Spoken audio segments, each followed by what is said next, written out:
Most of us can agree that Anne Boleyn was perhaps the most controversial woman to ever sit on the throne of England.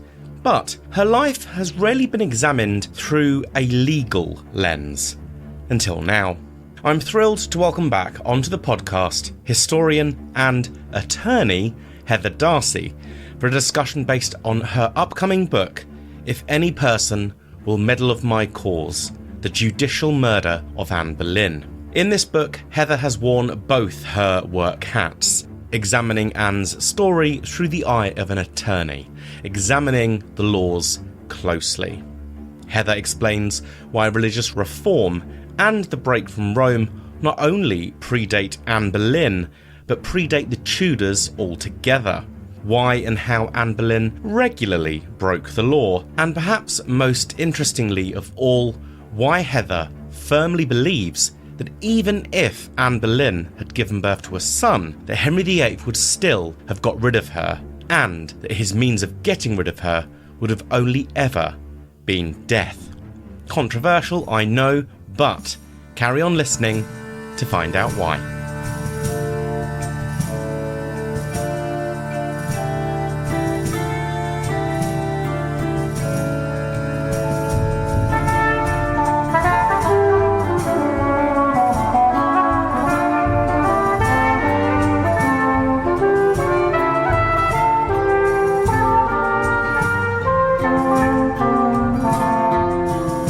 Welcome back to the Tudor Chest podcast, episode 117, The Judicial Murder of Anne Boleyn with Heather Darsie.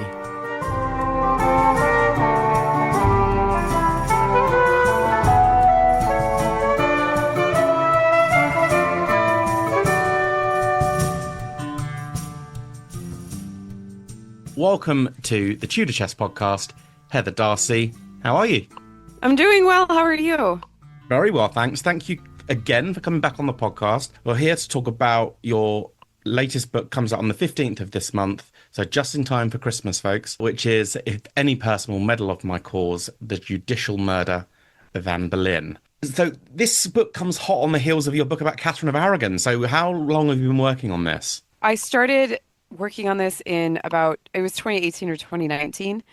Right. Yeah, it's been a little while. I just finished reading, I was reading Eric Ives' biography on Anne, and there was a line in it that caused me some concern where he talked about how this poet, and I vacillate between pronouncing his name in English and saying it in French, so you'll have to forgive me, but Nicolas de Bourbon, or however you like to pronounce it, where it discussed Anne being a beacon for French Protestants, and I read that, and I thought to myself, oh no.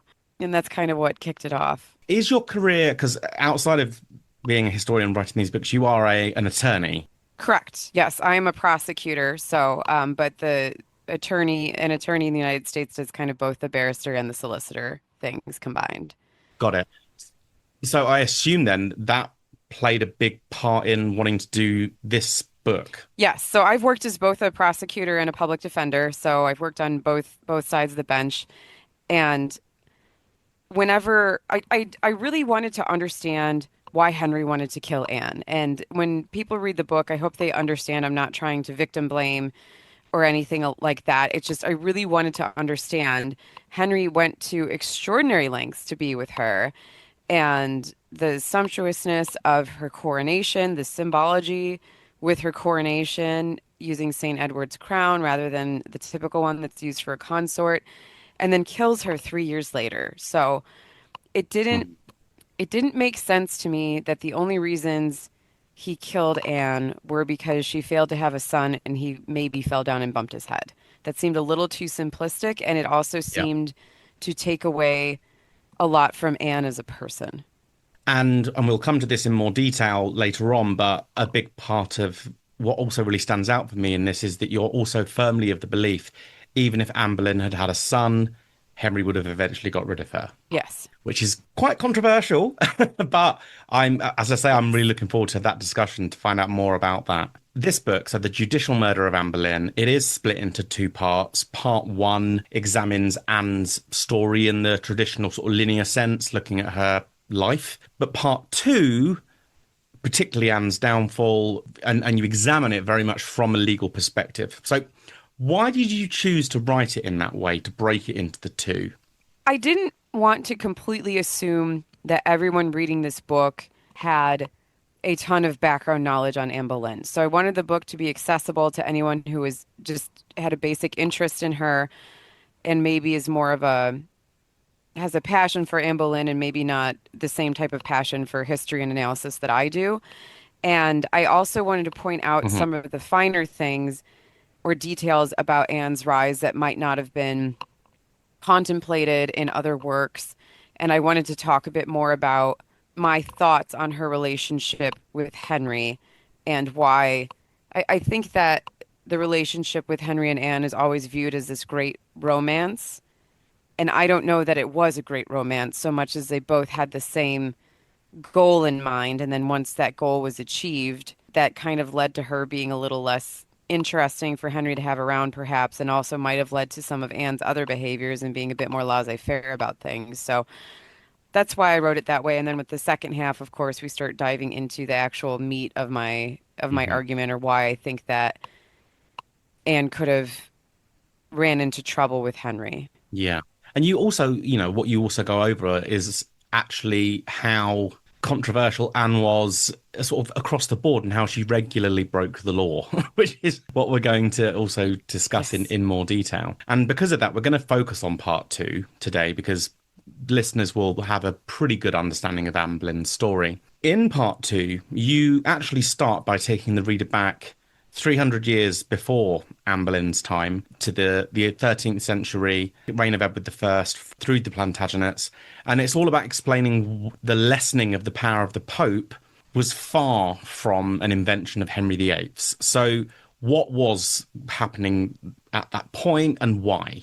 There were a couple different, I guess, major issues or things that were addressed. So, one primary issue in the early 13th century under Edward I was that people's property was being alienated, which is a legal term for transferred to the church. So, to avoid paying taxes on their land when someone passed away, someone who was passing away would bequeath their land to the church because or to a religious person who was within the church who then when the religious person died their property would then revert to the church. And what that was doing is it was removing Mm. a ton of land outside of the taxable ability of the crown and just gobbling up all this space. And so there were a set of laws passed to stop that from happening effectively and outlawing the transference of private property to a religious man because again it would just be absorbed by the church, taken away. There was no way to tax the land, and just the land holdings of the church were growing, I would assume, at an alarming rate. I mean, it was enough for these laws to be enacted. And then the other issue was that Mm. the Pope was in charge of appointing people to the high positions within the Catholic Church, within the Kingdom of England. And these were not people who were English. They were frequently Italian. They were almost always outside of Hmm. England. And as a result, they were siphoning off the money from the churches who now are expanding their land holdings because of the land being transferred to them when people passed away. So they're siphoning money off the churches, not reinvesting it in the local parish community, and not physically going to England to provide for their flock in any meaningful way. So that reform starts to take place under the reign of Edward I, and then there is just further reform sort of goes throughout. Edward III, Richard II. By the time we get to, I think, like Edward Henry VI, Edward IV, that has all sort of calmed down quite a lot.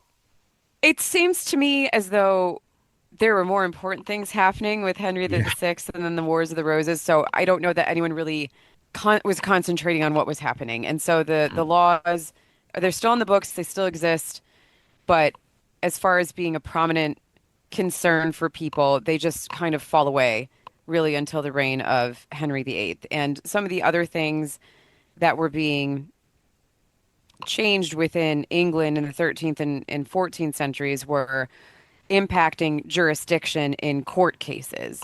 So, for example, it used to be and I'm very, very much simplifying things for the podcast, so hopefully people will read the book. But um, in effect, if you were a religious person, you could commit murder and maybe get away with it because it would be under the jurisdiction of the ecclesiastical courts. I'm going to Hmm. a bit of an extreme, but that's kind of what we're Yeah. looking at. And the kings of England didn't like that, so they start Yeah. reforming it. But really, the only thing that they left under the purview of the Catholic Church was control over annulments and divorces. So Henry got into a little bit of trouble with that a couple hundred years later when he needed to sort out his situation with Catherine of Aragon. And Yeah. other things that were happening during the reign of Henry VIII that started to spurn, actually, I think it was Henry VII might have started it, but Henry VIII certainly worked on it, were that this idea of being protected from secular courts because you're a religious person was very easy to prove. You had to repeat these one or two phrases, and everybody knew the phrases to prove that you were a religious person, and that would remove you from the harsher secular courts and allow you to be judged under the jurisdiction of the ecclesiastical courts. So that was Mm. something that Henry wound up kind of getting rid of because, again, you still have people saying, "Oh, well, I'm a church figure, so I should not be subject to the King of England's laws." Yeah. I mean, and actually, that as a concept, that argument around the clergy, members of the church being punished under law rather than the law of the Pope, that goes all the way back to, I mean, that was what the beef really was between Henry II and Thomas Becket. Yes. That's what driving that. And so it's by no means something new. So what changes does Henry VIII make to church power long before Anne Boleyn is on the scene? What he is reforming the church before she comes along, which I think is something people don't necessarily understand. So what was he doing? Wolsey had started dissolving some of the church bodies, the smaller ones. So that was already going on before Anne came in, and Henry was starting to tidy up some of the legal issues that we were just talking about as far as jurisdiction with more heinous crimes were concerned. And those were some of his bigger reforms. There was also a tax that had been put in place by King John that kept England as almost like a fiefdom of the Catholic Church. That tax was gone. I think Henry VIII completed that, but it was definitely gone by the time Anne Boleyn came on the scene. And really, Hmm. he and Wolsey were starting to complete that jurisdictional separation from the Catholic Church. We also have to keep in mind that when we're thinking about how England related to Rome, it was kind of on its own and it was under this old system. France had broken away from Roman power, Roman Catholic power, or the power of the Catholic Church in Rome about 175 to 100 years before Henry had his English Reformation. So France Hmm. already had its own control. Spain is Spain, and they are the very Catholic countries, or very Catholic crowns of Castile and Leon and of Aragon. And because they funneled so much money into Rome and because of who they were, they also had their own control to do whatever they wanted. Again, very much Hmm. oversimplifying, but to do whatever they wanted within their territories. So it was really between those three powers, it was really just England that was still kind of under the thumb of Rome in a way that it's that the countries or kingdoms which Henry hoped would become his peers by continuing to elevate the status of England had already done away with. Got it. Okay. We also start to see the use of judicial murder develop under Henry VIII. Can you explain this for me? What does it actually mean, and how did its development shift the way Henry VIII's court ran? Because he isn't the first king by any means to execute people. So what's the, I suppose, the distinction? What's the shift here where judicial murder as a concept, as a thing, came to be? Well, Henry became uncomfortable or was displeased with his Plantagenet cousin's wedding, and this became an issue for Edward Stafford, the Duke of Buckingham. He Hmm. wound up being imprisoned in April of 1521. He was kind of saying some things that he should not have been saying, given his lineage and given what had happened with Henry and Catherine of Aragon's pregnancies by 1521. His case wound up being heard by the Lord High Steward of England, And that case, or excuse me, that setting was usually just for specific types of cases for peers of the realm and was only used when Parliament wasn't sitting. With this incident with the Duke of Buckingham, Henry himself summoned the jurors to court. So he was the one who was saying, hey, peers of the realm, we're going to have a trial today, and I need you to judge this person. So a very direct relationship with the peerage. And in the case of the Duke of Buckingham, we don't know that Henry specifically stacked the jury, if you will, but there was not a large amount of peers within England. So they all would have been people who probably interacted with Henry and would have been afraid of Henry. And because there were so few of them, it was easy for him to bring them in and might have resulted in less deference to the Duke of Buckingham. He, as we see throughout Henry's reign, usually people wanted to make the king happy. And I think that was a general idea to make the monarch happy because the monarch can give you more money and can give you more things to advance or maintain your prestige. So Henry, Hmm. in his other treason trials, he wound up picking a good number, not quite half usually, of the members of the peerage who would sit on the trial. So Henry does this. His hand-picked jurors, or his portion of hand-picked jurors, plus those that were still there, find Buckingham guilty, and he's executed in May of 1521.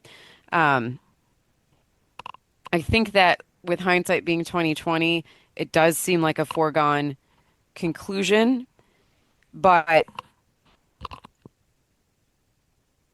I'm so sorry, my throat's still messed up. It does seem like a foregone conclusion, but I don't know that anyone really was aware of that or felt that way. We don't know how they felt sitting on that jury. Also, Henry really, really ramped up the Hmm. or reinforced the laws of imagining the king's death. Those were first put in place by Edward III. It was a treason statute. If you imagined anything about the king's death or compassing the king's death and took a specific act in furtherance, so you did a thing to make this happen, that was treason. By the time we have Henry VIII, and especially by the end of his reign, even thinking about it, if somebody could prove that you thought about it, that was treason. So that was another way that he kind of ramped it up. And we see that with the Duke of Buckingham, who's just saying nasty things, but not actively trying to rebel against Henry. The next part of the story that you examine is religious reform. Anne Boleyn was well known for her reforming zeal. She was a committed reformer. It's a bit of a myth to call her a Protestant, but she was definitely, I think she probably would have got there maybe eventually. She was a great admirer of William Tyndale, though. So why was this in particular dangerous? At first, it wasn't. So she famously gave Henry Obedience of a Christian Man, and Henry said something along the lines of, "This is a book for me and all kings to read." Of Kings to So read, yeah. at the point that Anne possessed the book and gave it to Henry, he seemed okay with Tyndale. The problem was Tyndale just became more and more radical, and so Anne is believed to have given the book to Henry in, I believe it's late 1528, mid to late 1528. And by 1529, Henry is outlawing specific books by Tyndale and other reformers. And it was illegal to possess them, it was illegal to procure them, it was illegal to disseminate them. And people were expected to give up these books. And when you read the law, effectively the only person who's above it is Henry. Not even the queen, not the Hmm. princess, nobody, just Henry. And I'd like to take a moment to kind of explain where these laws came from. So, usually when we think about Anne and laws that are relevant to her lifetime, we think about various statutes, and acts that were passed by Parliament, such as the Act of Supremacy. But what we're looking at here are proclamations. And proclamations, and bear with me, guys, we'll get back to Anne in just a second. But proclamations had always kind of existed, but they were usually used to say, hey, guys, remember this law that's 300 years old? I'm going to start paying attention to it now. So, Kingdom, you are on notice. Be aware. Don't run afoul of this law Yeah, because I care about it now. Or to yeah. temporarily abate or augment attacks. During the reign of Henry VII, we start to see these proclamations being used as ex-parliament, so outside of parliament laws. And it really ramps up with Henry VIII, and then all of his children use proclamations in that way. So what Henry starts doing is passing these proclamations, somewhat ruling by fiat, if you will, to the degree that he can without parliament. And that's where all this book banning comes from, is these proclamations. And during Anne's lifetime, there were three different ones that he passed that outlawed various books by reformers in whom she had an interest. So William Tyndale, we were discussing, Simon Fish, and others. It also outlawed the publication of translations of the Bible unless they were specifically permission to have such a translation created was specifically granted by Henry VIII. And Mm. I do have the three proclamations in one of the appendices in the back of my book. And when you look at these, penalties are harsh. If you don't give up these books, or if you procure the books, or anything like that, you could lose all of your property. You would become outlawed. Being outlawed was a terrifying state of existence because it didn't mean that you were a criminal. It meant that you legally did not exist. You did not own property. You had no protection. You were outside the law. You were a Mhm. non-person. So it was a heck of a lot more serious back then than it is with us just saying, oh, yeah, this person's an outlaw. So very serious penalties. And the penalties could potentially include forfeiture of your life. The two of those proclamations happen in 1529, banning the works of Tyndale, but other reformers as well. As you mentioned, Simon Fish, John Frith. Anne owned these works. We know that she owned these books. She is therefore breaking the law. Do you think she just didn't acknowledge the severity of this, or do you think she felt that she was impervious to it? She was above the law? What do you think was going on? It's hard to tell. I think that Anne probably had a good heart and she wanted to do well. And I think that having grown up in the Low Countries and in France and being exposed to Marguerite of Angoulême, the Queen of Navarre, who was very, very famous for having her evangelical, friendly, reformist, friendly court, Anne might have been Mm, trying to emulate Marguerite of Angoulême. That's King Francis I of France's sister. So she might have been trying to do that. She might have been trying to spread learning. She might have just wanted to share books with people in her court because she thought they were good and worthy books. So I think that yeah. Anne's intentions were likely honest. I don't know that I don't know how aware of the proclamation she was, or if she just assumed that because she was the queen, it would be fine. And not necessarily with a degree of arrogance, but just, oh, this is fine. I'm the queen. This isn't a problem. And but at that point, she isn't. I mean, if we're going with 1529, she's not the queen at that point. So, do you think there's Yeah. also because she is? That's when she's actually got her most power with Henry. I would argue that her power diminishes quite quickly after she becomes queen. So, do you think that as well? The fact that it's before her marriage, that even if Henry had been aware of, well, he probably was aware of it, but he kind of let her get away with it. I think so. And if we're talking about before the marriage, poor Anne had to wait how many years to get married? Yeah, seven. She Yeah. might have had a little bit of recklessness in her and a little bit of nihilism in her, for all we know. But I think with her being so much in Henry's favor, because the two of them, again, they're working together to achieve these goals. And for Henry, it's gaining jurisdiction over his marriage. So they have this common goal. I don't know that Henry was really too worried about what she was doing because at that point, Anne was just a nobody that he had a Hmm. crush on that was living at his Yeah. court. I think things did change dramatically when she became queen. And depending on when we know that she had Obedience of a Christian Man. There are other books of Tyndale's that she could have had. But depending on when she acquired some of the other books, if it was during her queenship, like we know that there was at least one English Bible that was published with her and Henry's coats of arms in it.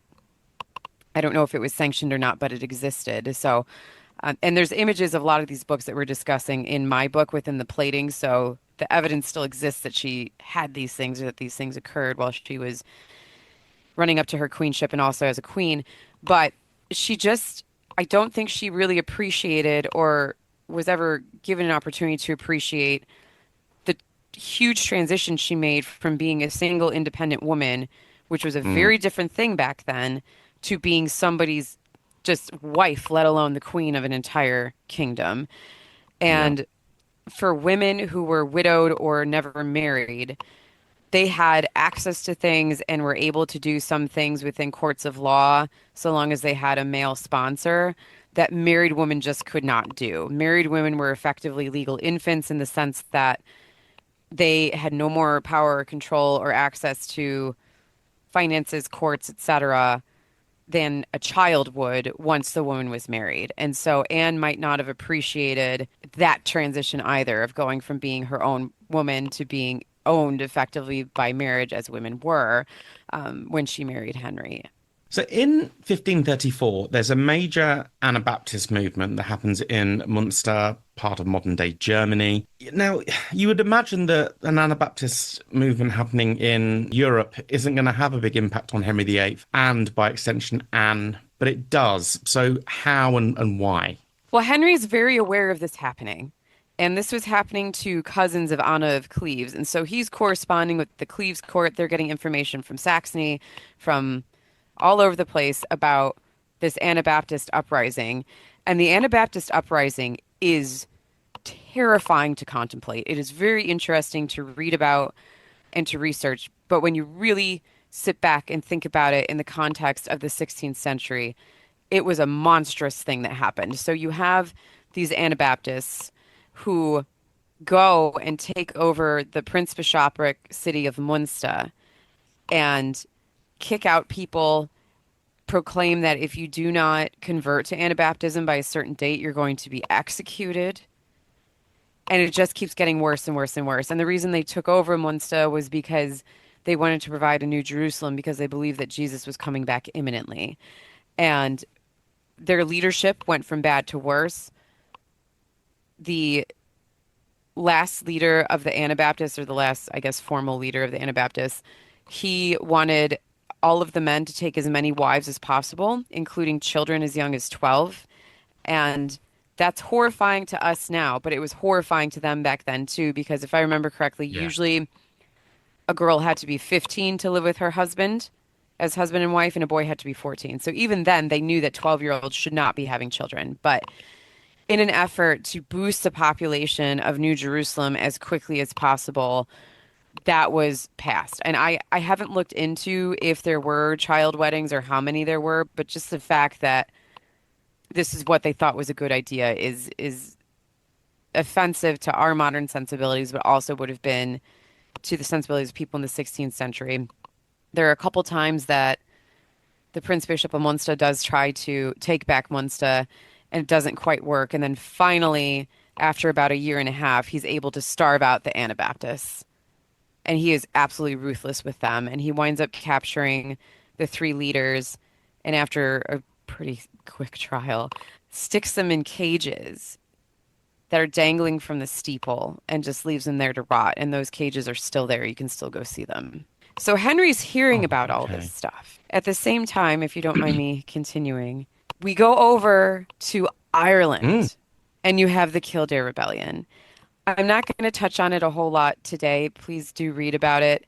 Um, Anne's cousins, the Butlers, do wind up supporting Henry. It was a rebellion against England, but towards the beginning of this rebellion, which didn't last very long, but it was during Anne's time as queen, one of the first prominent people who were killed during this rebellion was a bishop. So there is this idea of religious overtone, and the main leaders of the Kildare Rebellion were Catholic, so maybe not as excited about reform. But this is happening, overlapping with the Anabaptist uprising and with Anne's queenship. On top of that, some of the people who were the leaders of the Kildare Rebellion, they were killed, they left their wives. A couple of their wives reached out to Anne to ask for help in getting their husband's property. So she's being contacted for that. If we go back across the channel, Mhm. in October of 1534 in France, which has been a fairly tolerant area for reform. It seemed like what Francis was doing was, if I don't see it and I don't hear about it, it's not a problem. And so he had been lulled into a sense of security that there really wasn't any type of religious reform or a strong network of reformists within France. And I should say, I'm going to pause for a second here. So when we're thinking about Anabaptists, that was a dirty word back then. And it was a word for a religious sect, but it was Hmm. a dirty word that indicated a very specific, very violent, very frightening group of religious zealots. In England, we had the Lollards. That was kind of the slang term that we had. And now in France, you have the Sacramentarians. So to be a Sacramentarian, to a lesser extent, a Lollard or an Anabaptist, those were all very, very bad, very specific things. So Francis goes to bed one night in mid-October of 1534 and awakens the next morning to having a broadsheet or a placard on his door. And those were throughout the kingdom and in different royal cities. And they were against the crown, against religion, very frightening. There is someone in Francis' bedchamber or could get that close to it to say, "Hey, King, down with you and down with your religion." Mm. So Francis has this huge reaction to it. He winds up calling his sister Marguerite of Angoulême from her kingdom in Navarre up to Paris because she was implicated in it. So he has this meeting with her. She winds up having diplomatic discussion with him and she goes home. Had she been anybody but the king's sister and a queen of a foreign kingdom, I don't know that she would have survived. So Francis goes Yeah. on a very, very serious hunt for sacramentarians and starts rounding them up. Lots of people are killed for being sacramentarians. And this is, again, overlapping with the Kildare Rebellion, with the Anabaptists, and with Anne's reign. And these people were what we might consider today a terrorist of sorts. I mean, terrorism isn't necessarily blowing up a building, although of course that does happen. It's enough in some modern legal Mhm. definitions of terrorism, it's just enough to strike fear into a large group of people's hearts. You don't have to actually take that act in furtherance. So Anne learns that this poet, Nicolas de Bourbon, or Nicholas de Bourbon, without any type of accent, my amazing Midwestern flat tone, it finds out that he's one of the people who's been imprisoned in France and he hasn't been executed. He's got something to do with the sacramentarian issue. And she says, "Hey, Henry, can we please bring over this poet?" And then through different writings or anecdotes about Anne, we see that more French Protestants start coming into England. So we've got a situation here then. I mean, if we think about this year, 1534, 1535, this is the window of Anne's reign where she's having her failed pregnancies. Things are beginning to go wrong.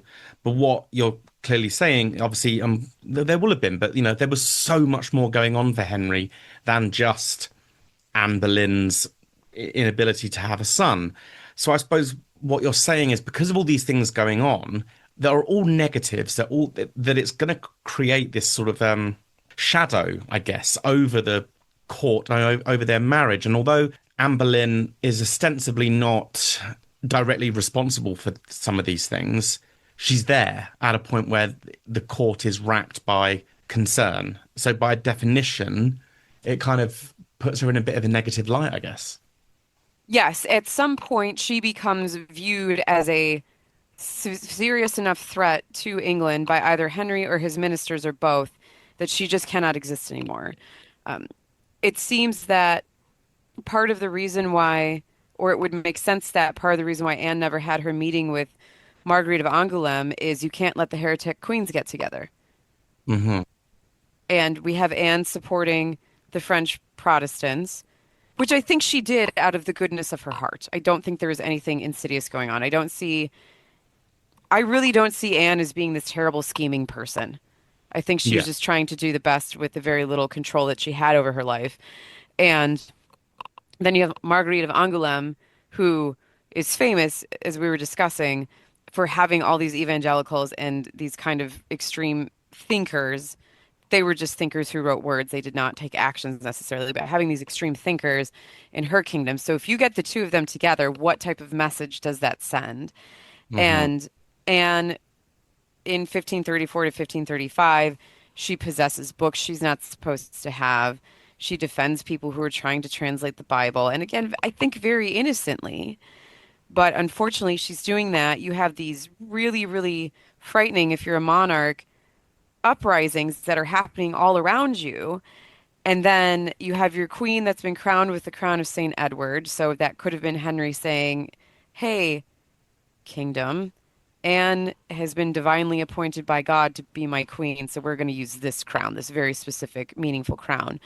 On Mm. top of that, if we go back to 1532, when Anne became the Lady Marquess of Pembroke, she held that territory in her own rights, despite being a woman.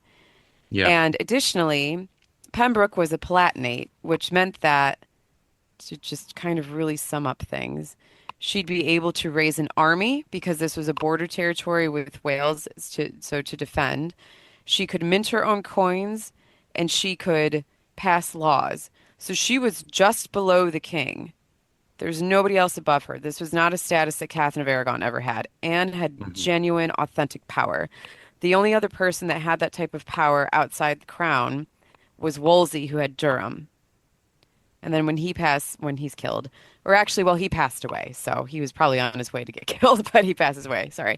Um, but so Anne had actual, genuine power. She may not have realized it, but she did. Mm.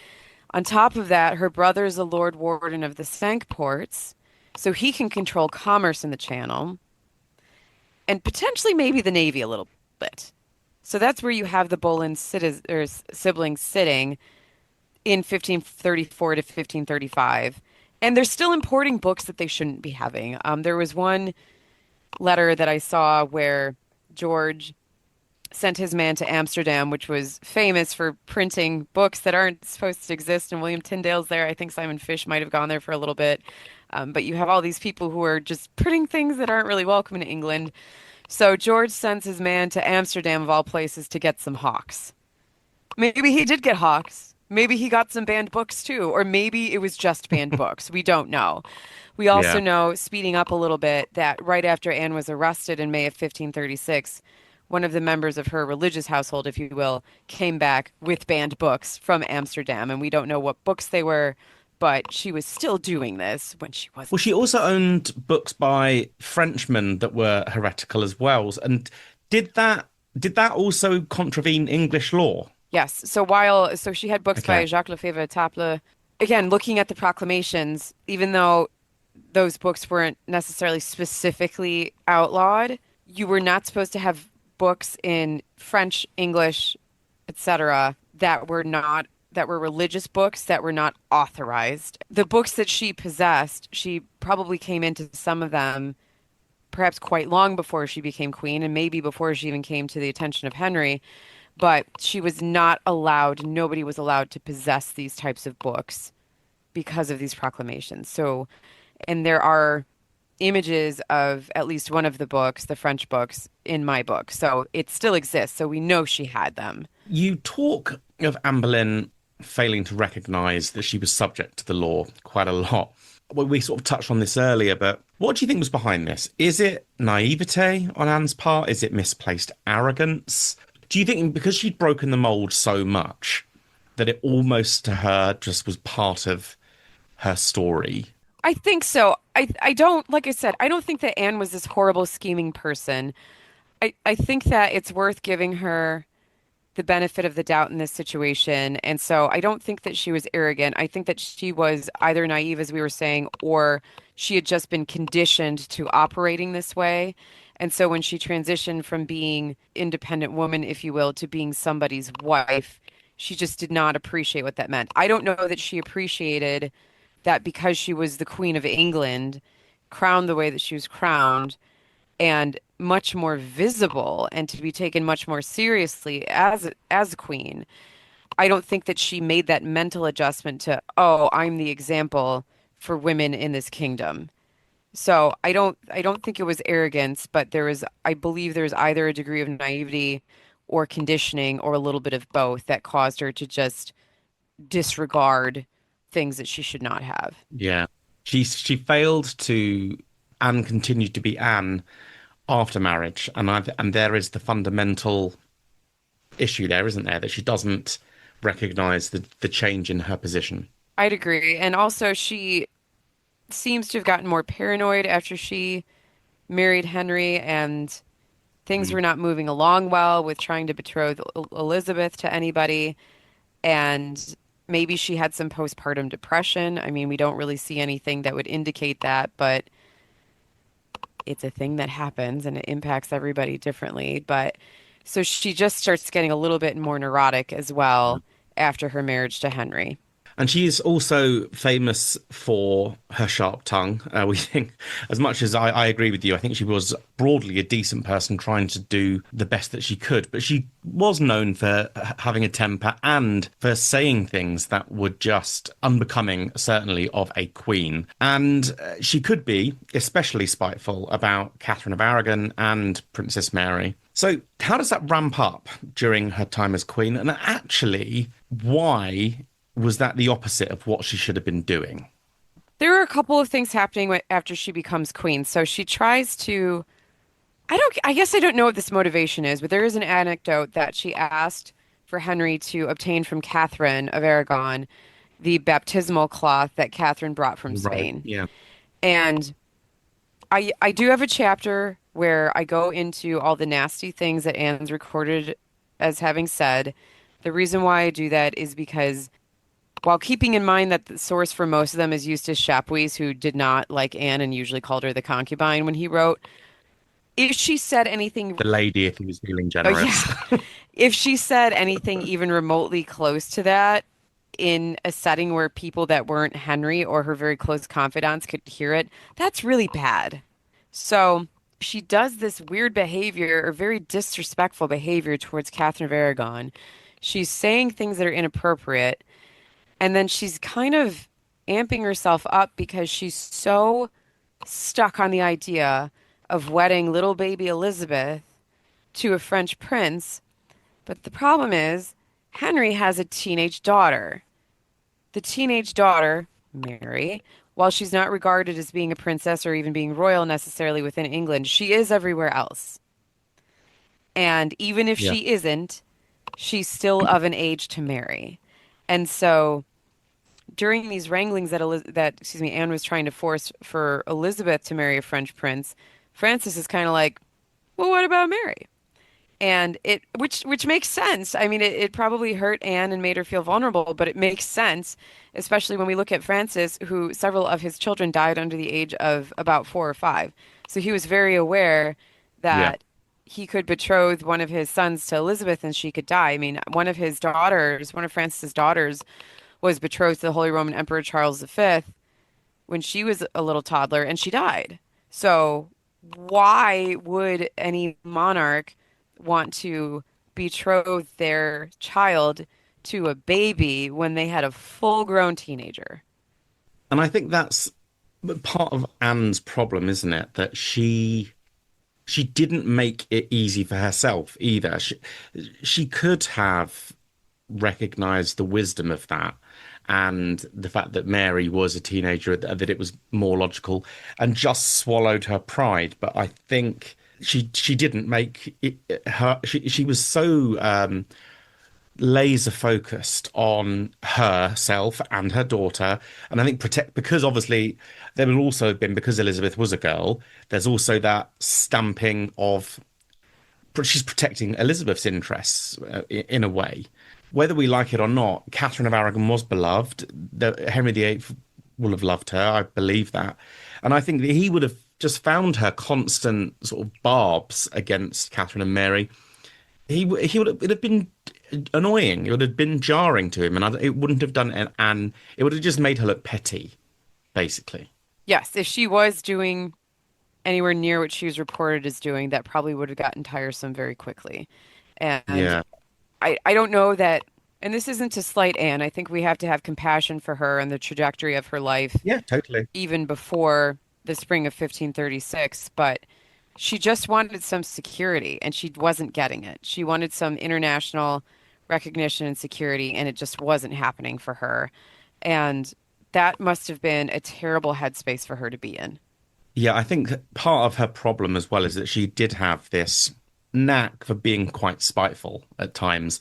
And as you say, that the baptismal robe that Catherine brought with her from Spain, I mean, Anne had absolutely no claim whatsoever to that robe. And I believe it was one of the few instances where Henry actually really put his foot down and said no. He winced at Anne's behaviour in that moment and did not allow. I don't believe that. I think the robe remained with Catherine, but it's that sort of thing. Again, it's Anne making life harder for herself than it needs to be. There are other examples of Anne also flagrantly ignoring Henry VIII's laws, such as her intercession for a merchant from Antwerp. So, what was happening here, and why was that quite a controversial move? So in about May of 1534, a merchant had been banished from his English home, and so Anne writes a letter to Cromwell asking that he's released because she believed that he was translating the New Testament into English. She believed that this merchant was translating the New Testament into English, and she wanted him to gain back his standing within the kingdom, not become outlawed. She doesn't specifically say that, but that's effectively what she's asking for. And again, you're not supposed to be translating the Bible into English or French, or I think it might have been Dutch, but definitely English or French, without specific permission from Henry. Mm. So she doesn't appear to be thinking at this point, or at least not thinking it through. Yeah, she's taking the law into her own hands, effectively. Yes. And we don't know why. Again, could have been naivety, could have been being conditioned through the years of her relationship leading up to her marriage, but she's just not doing what she's supposed to do. She shouldn't have written that letter in the first place. She should have kept her nose out of it, I think. I would assume. Mm. And just the fact that she's saying, "Hey, Cromwell, let this guy go. It's fine. He's not doing what he's supposed to do, and it's illegal, but it'll be okay." I don't think that it was okay. And we don't know how often she was doing this because we don't have all of the correspondence for everything, but we know she did it at least once. And in theory, in 1534, when she did this, where we've got the Anabaptist uprising starting, and later on the Kildare Rebellion and the affair of the placards later that year, it all just kind of mixes together into this perfect, terrible storm for Anne. And to pick up on something we very briefly touched on earlier, and this is such an interesting topic because I've always been of the opinion, had Anne Boleyn had a son, she'd have been absolutely secure, that she'd have been untouchable. But you believe that even if Anne had delivered a healthy son, that Henry VIII would still have had to have got rid of her. Why? I think that so overall, if Anne would have survived through 1537, survived the Pilgrimage of Grace potentially, or if that wouldn't have happened, I think there's a good chance that she would have survived overall. But with Anne, the best result for her, if she would have had a son, Henry probably would have locked her up somewhere similar to what happened to Eleanor of Aquitaine, and then maybe forgot to feed her, like what we see with Henry VI, such that Anne got dead. So I don't think he would have had her be dramatically, well, have trumped up fake charges because I did not see anything that would cause me to believe that Anne had an extramarital affair with anyone, let alone committing incest. And I think back then they Mm. probably knew that those were bogus charges. And I hope now that we all kind of realize that that probably really just did not happen. Um, Yeah. and so I don't think that would have happened. I don't think she would have been executed. I think she would have been shut away somewhere under lock and key and then maybe just starved to death. Or if she got sick, would have been a bit neglected so that she would be allowed to die rather than being killed. Because I think that if Henry had a son, it would be very uncouth, if you will, to then murder that baby's mother. Because another thing we have to look at, and probably or possibly part of the motivation that Henry had for needing a son, is 18 months after Princess Mary's born, Bessie Blount gives birth to Henry Fitzroy. Henry Fitzroy Yeah. is still alive at this point. King Henry probably realized that Mary would never be safe as Queen Regnant of England so long as Henry Fitzroy was alive. If he were alive, people would be able to rally behind him and have a rebellion against the crown. Henry did not want that. Henry was a crappy husband, but he was great at protecting England, if nothing else. And then Hmm. Anne has a daughter Same problem. If Elizabeth is on the throne, Henry Fitzroy's still alive. Whereas if Anne would have had a son, that problem goes away. And I just want to continue that down that path a little bit further. I think one of the more tragic things that happened or upsets in history is Henry very swiftly marries Jane Seymour after Anne Boleyn is killed. And within a couple of months of that, Henry Fitzroy dies. Yeah. And so I don't know if Henry would have bothered to get married a third time in pursuit of a son if Henry Fitzroy would have died sooner.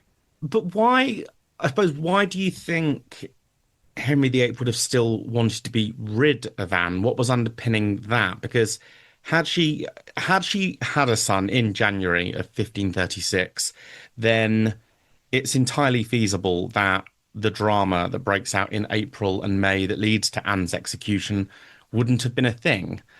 But you still believe that Henry would have broken from Anne.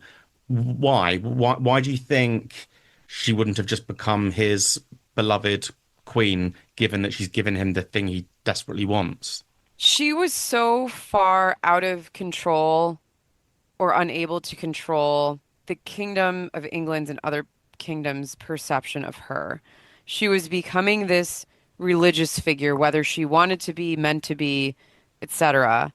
And it would have been very easy potentially. And again, we're coming off the Anabaptist threat, we're coming off the Sacramentarians in France, and we've got the Kildare Rebellion for Anne to unwittingly become a figurehead for a religious rebellion. And that was not something Anne controlled.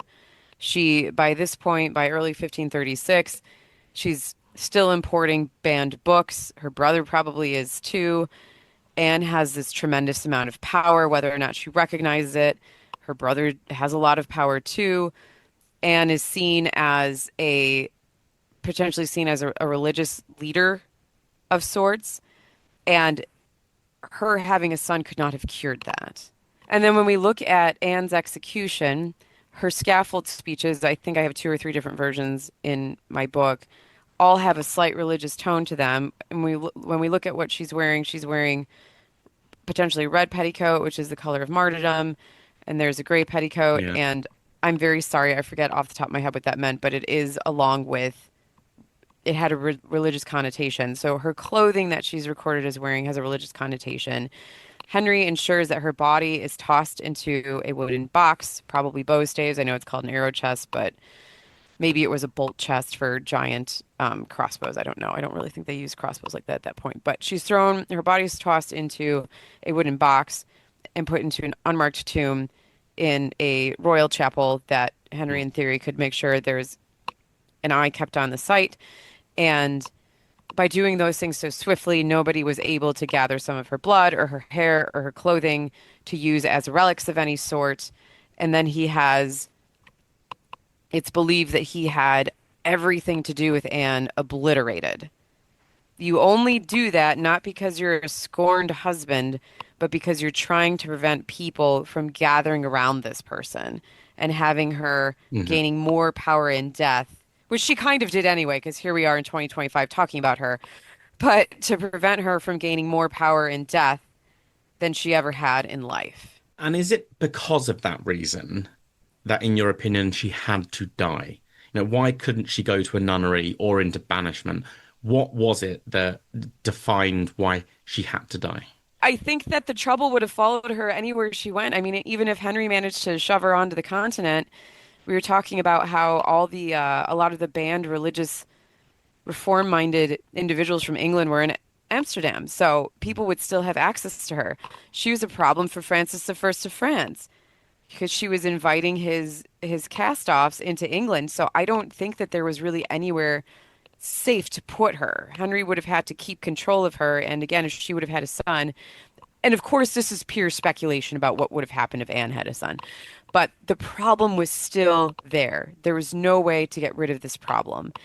And when we get into, I think it's 1538, you have the first English language Bible that's published. So whatever was going on had started to resolve itself by this point.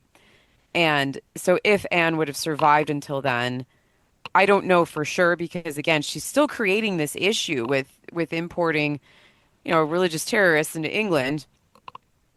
she probably would have stood a better chance of surviving entirely, but she would have had to rein in her behavior. Well, thank you very much for coming back on the podcast to talk about this side of Anne's story. This has just been so fascinating because I think we all think we know what brought her down, but based on everything you've discussed, there was obviously so much more going on with this part of Anne's story. Was there something about it when you were doing the research that really shocked you? Was there something that just totally caught you off guard?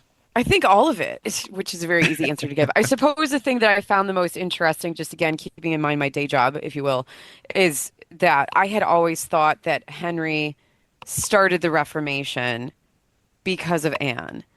And I think that Anne inspired him to complete the Reformation. I had no idea that these things went back centuries, and I think it's usually kind of glossed over, but it had been a struggle that had been going on for, upwards of 300 years by the time Henry and Anne become an item. Yeah, I have to admit, that was when I read your book, I was like, oh, okay, I didn't realize that myself. And it's exactly as you say, Henry completes it. Henry sort of puts the stamp on it, but these things have been going on for hundreds of years already. Yes, well, thank you very much again for coming on the podcast. This has been really, really fascinating. Are you able to say what you're working on next? I know that you're incredible at turning books around quite quickly, or are you having some time off? I'm taking a slight break, but my next book is Habsburg Sisters. It's about Charles V's four sisters. That'd be fascinating. They did I don't know that he would have been able to be as powerful as he was without his sisters. So, but if anyone should meddle of my cause, The Judicial Murder of Anne Boleyn is released in the UK on December 15th. But I'm an American, have to look out for my fellow Americans. If you want this book, it does come out on Amazon and in Barnes& and Noble in April. But if you just can't wait, if you order it from Blackwell's UK, they do have free shipping to the US. I know that we worry a lot about tariffs right now in this interesting climate in which we live in the United States. And this is not legal advice because I'm none of your attorneys, but my impression is, or my understanding is, you have to order something like $800 worth of things for there to be a tariff on the goods that you're bringing in from out of the country. So I did order some of my books before from Blackwell's just to test this, and I was able to get free shipping and nothing weird happened. So if you want it for a holiday gift for yourself or to give it to somebody, just order it from Blackwell's, and Adam, I'll make sure I get you that link so that we can help everybody. Wonderful. Well, there you go, folks. It's out in the UK next week. And if you order it from Blackwell's and you're in the US, you can get it in time for Christmas. Well, hopefully. I can't promise that, but you'll get it around then. Around then. Yeah. Brilliant. Well, Heather Darsie, thank you very much for coming back on the Tudor Chess podcast. And we will no doubt talk again at some point in the future. Thank you. Very nice to be here today. That brings us to the end of this week's episode of the Tudor Chess podcast. My thanks to Heather for coming back onto the show, and my thanks to you, the listener, for tuning in. Next week, I am pleased to be welcoming back Tudor food historian Brigitte Webster onto the podcast for a discussion all about how the Tudors spent Christmas. From what they ate to the games that were played, how houses were decorated, and the things that surprisingly have survived into modern day Christmas celebrations.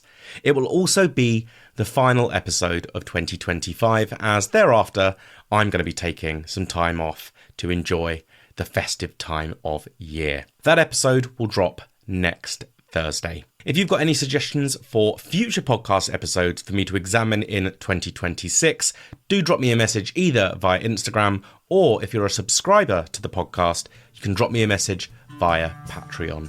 Thank you again for listening to the Tudor Chess podcast, and chat to you next week.